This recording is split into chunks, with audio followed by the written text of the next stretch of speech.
नमस्कार दोस्तों, स्वागत है आपका अपना यूट्यूब चैनल टुडे एग्जाम पर। दोस्तों आज है 6 सितंबर 2022 और आज आरआरबी ग्रुप डी की एग्जाम थी और थर्ड शिफ्ट की भी एग्जाम समाप्त हो चुकी है।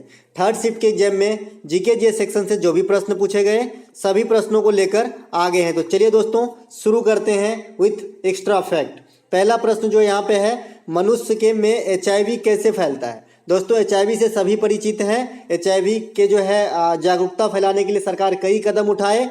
तो ये जो है हो सकता है अशुद्ध रक्ताधान से हो सकता है, असुरक्षित यौन संबंध से हो सकता है, या फिर जो नाई होता है उसके पास जो ब्लेड होता है, अगर एक ब्लेड किसी का मान लीजिए सेविंग किया उसमें अगर खून लग गया और दूसरे का कर दिया तो भी हो सकता है। तो कहने का मतलब है कि अशुद्ध रक्तादान से और इस असुरक्षित यौन संबंध से एड्स की बीमारी होती है। HIV वायरस से है। मानव में जो है एड्स क्या करता है तो असंक्रामक तत्व को नष्ट कर देता है, यानी शरीर में जो बीमारी से लड़ने की क्षमता होती है वो खत्म हो जाती है। प्रतिवर्ष एड्स दिवस कब मनाया जाता है? 1 दिसंबर को। एड्स विषाणु जनित रोग होता है।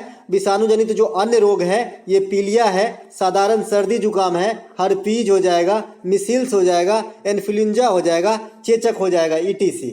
चलते आगे। विषाणु के खोज कौन कर किए थे? इवान वस्की ने किए थे। और विषाणु को क्या कहा जाता है? सजीव और निर्जीव के बीच का करी कहा जाता है। आप जैसा कि जानते हैं मैं एक्स्ट्रा फैक्ट के साथ पढ़ाता हूं जो आने वाली एग्जाम्स के लिए काफ़ी ही इंपॉर्टेंट है अगर आप जो है ग्रुप डी का एग्जाम देने वाले हैं तो।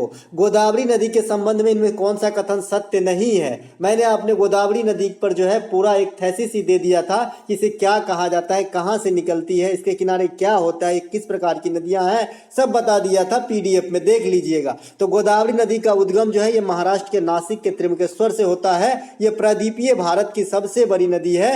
ये दक्षिणी गंगा कहलाती है। इसके बाद इस पे जायकेवाड़ी परियोजना इसी पर स्थित है। इसके अलावा जो कुछ फैक्ट रहेंगे वो जो है आपका आंसर हो जाएगा क्योंकि गलत पहचानना था। साथ ही साथ यहाँ पर जो है कुंभ मेला का आयोजन भी होता है, तो ये बात भी आपको ध्यान रखना है। 4 कुंभ में से एक कुंभ यहाँ भी होता है। एक प्रश्न आया था कि इनमें से कौन सा एक उपधातु है। दोस्तों पीरियोडिक टेबल के ऊपर जो है एक आपको जो है अभी दिख भी रहा होगा प्रीमियर में, कल सवेरे आपको 7 बजे वीडियो मिल जाएगी, एक होल वीडियो जिसमें 50 क्वेश्चन होंगे और आपको जो है पीरियोडिक टेबल से एक भी प्रश्न नहीं छूटेगा, मेरा दावा है। तो यहाँ पे एक प्रश्न आया था कि इसमें से जो कौन एक उपधातु है। उपधातु जो है आधुनिक आवर्त सारणी में 7 है, ध्यान रखिए। ये boron, silicon, germanium, arsenic, antimony और एक और है, तो 7 ही टोटल उपधातु है आधुनिक आवर्त सारणी में। एक प्रश्न आया था इनमें से कौन सा ओम के नियम से संबंधित सूत्र है, तो V बराबर RI है। कुछ लड़का बता रहा था कि V में और RI में क्या संबंध होता है, तो डायरेक्ट प्रोपोर्शनल का संबंध होता है। और जब मैं डायरेक्ट प्रोपोर्शनल हटाते हैं तो यहीं पे हम बराबर का साइन लगा देते हैं, ठीक है। तो दोनों में से कोई भी आंसर हो आपका जो है मतलब प्रश्न हो, आंसर यही आने वाला है। प्रतिरोधकता का मात्रक क्या होता है? ओम मीटर होता है। प्रतिरोधकता और चालकता में कैसा संबंध है? व्युत्क्रमानुपाती का संबंध है। प्रतिरोधकता अधिक होगी तो चालकता कम होगी, चालकता अधिक होगी तो प्रतिरोधकता कम होगी। प्रतिरोध का मात्रक क्या होता है? ओम होता है, ठीक है। चलते हैं आगे। एक प्रश्न आया था कि कार्बन के संयोजकता कितनी होती है। कार्बन की संयोजकता 4 होती है। क्यों होती है 4? कार्बन के परमाणु क्रमांक कितने होते हैं? 6। अगर आपको इलेक्ट्रॉनिक विन्यास लिखने आता है तो आप किसी भी तत्व के जो है संयोजकता निकाल सकते हैं, वैलेंसी। तो इलेक्ट्रॉनिक विन्यास लिखते हैं 6 का, तो कैसे लिखते हैं? 1s2 2s2 2p2 लिखेंगे, हो गया 2 2 4 2 6। तो दूसरी कक्षा यानी सेकेंड सेल में कितने इलेक्ट्रॉन हो गए? 4 इलेक्ट्रॉन, तो 4 हो गए, ठीक है। कोई बड़ी बात नहीं है, आप भी सीख सकते हैं, सभी सीख सकते हैं। कार्बन के प्रमुख अपरूप कौन कौन से? हीरा, ग्रेफाइट, फ्लोरीन, कोयला। जिसमें हीरा सबसे कठोर तत्व है प्रकृति में और ग्रेफाइट जो है विद्युत के सुचालक होते हैं। इसका पेंसिल बनाने में उपयोग होता है। नाभिकीय रिएक्टर में मंदक के तौर पर भी उपयोग में लाया जाता है। चलते हैं आगे। किस फुटबॉलर का हाल में 2022 में मृत्यु हुई? तो जब से जो हाल में पूछा गया था ना, ये सुरजीत का हुआ। वैसे एक से अधिक फुटबॉलर की मृत्यु हुई है जो इंडियन है, लेकिन सुरजीत ऑप्शन में था और यही राइट आंसर करके आना था। एक प्रश्न आया था कि वर्ष 2022 वित्तीय वर्ष में, जो वित्तीय वर्ष चल रहा है 22-23, इसमें विदेशी निवेश FDI कहने का मतलब कि किस राज्य का शीर्ष पर है? तो ये कर्नाटक है। दूसरा स्थान है महाराष्ट्र का। अगर तीसरा स्थान भी आपसे पूछ दिया जाए तो दिल्ली का होगा। सबसे ज्यादा बेरोजगारी अगर आपसे पूछ दिया जाए तो हरियाणा का होगा, ठीक है। 6 से 14 वर्ष तक के बच्चे को निःशुल्क शिक्षा देना, यह किस अनुच्छेद में रखा गया है? रिपीट किया हुआ है, 21 के ए में रखा गया है। सभी पीडीएफ में आपको मिलेंगे, अच्छे से रीड कीजिए और एग्जाम में आप जो है अच्छा करके आइए। संविधान के 86वां संविधान संशोधन 2002 के द्वारा इस प्रकार की बातें को संविधान में अटैच किया गया था।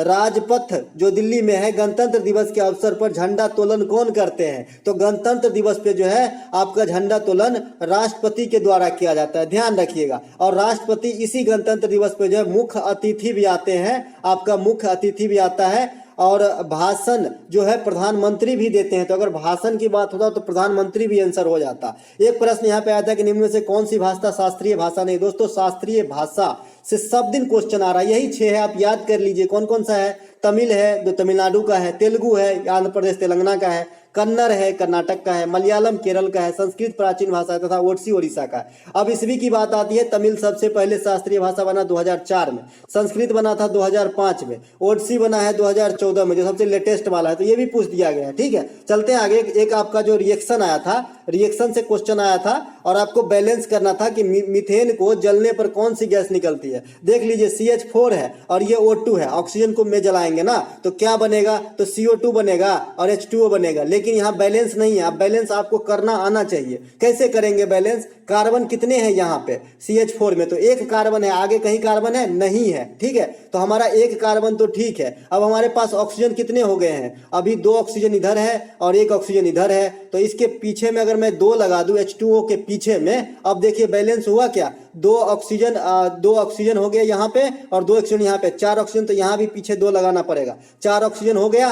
फिर आपका जो है 2 हाइड्रोजन है, 2 हाइड्रोजन इधर है और H2 भी लगाना पड़ेगा, मतलब 2H2 लगाना पड़ेगा, ठीक है। तो इस प्रकार से जो है आपका बैलेंस हो जाएगा। आपको बैलेंस करना आना चाहिए, ठीक है। चलते हैं आगे चलते हैं। यहाँ पे देख लीजिए एक प्रश्न आया था, यहाँ पे थोड़ा सा मिस हो रहा है, क्या मिथुन लिखा? मीथेन है दोस्तों, ये मिसप्रिंट है, ठीक है।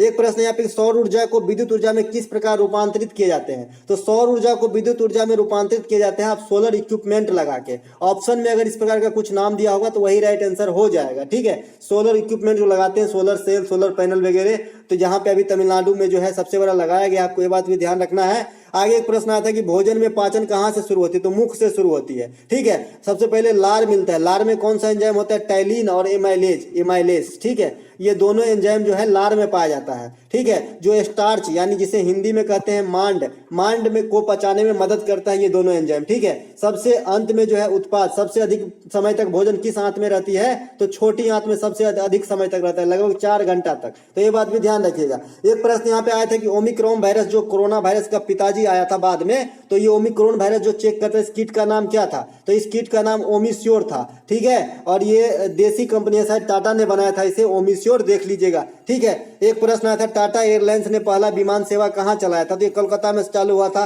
भारत में पहला विमान सेवा। और हाल में जो एयर इंडिया को खरीद लिया, ये भी टाटा ने ही खरीद लिया। टाटा के जो है टैलेक्स कंपनी जो है ये खरीद लिया है, एयर इंडिया का ये कंपनी है, ब्रांच है, तो एयर इंडिया को इन्होंने ही खरीदा है। एक प्रश्न आया था, धोबन सोडा का रासायनिक नाम क्या है? अब धोबन सोडा हो, बेकिंग सोडा हो या कास्टिक सोडा हो, अगर आपने पीडीएफ देखा हो तो क्या छूटेगा?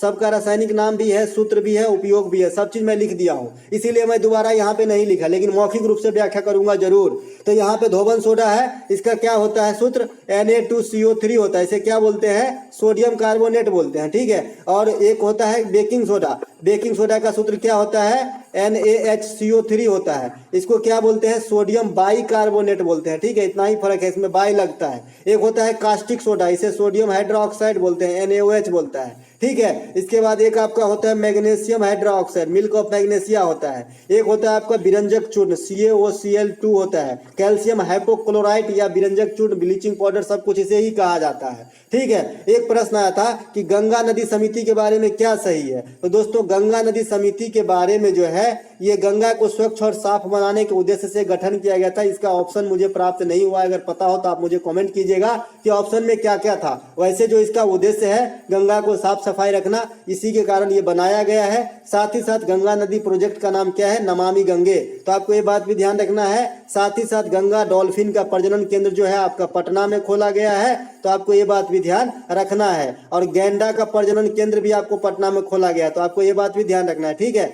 दोस्तों इस वीडियो में इतना ही, मिलते हैं कंबाइंड जो है टोटल तीनों शिफ्ट के वीडियो के साथ। अगर अच्छा लगा हो तो लाइक जरूर कीजिएगा।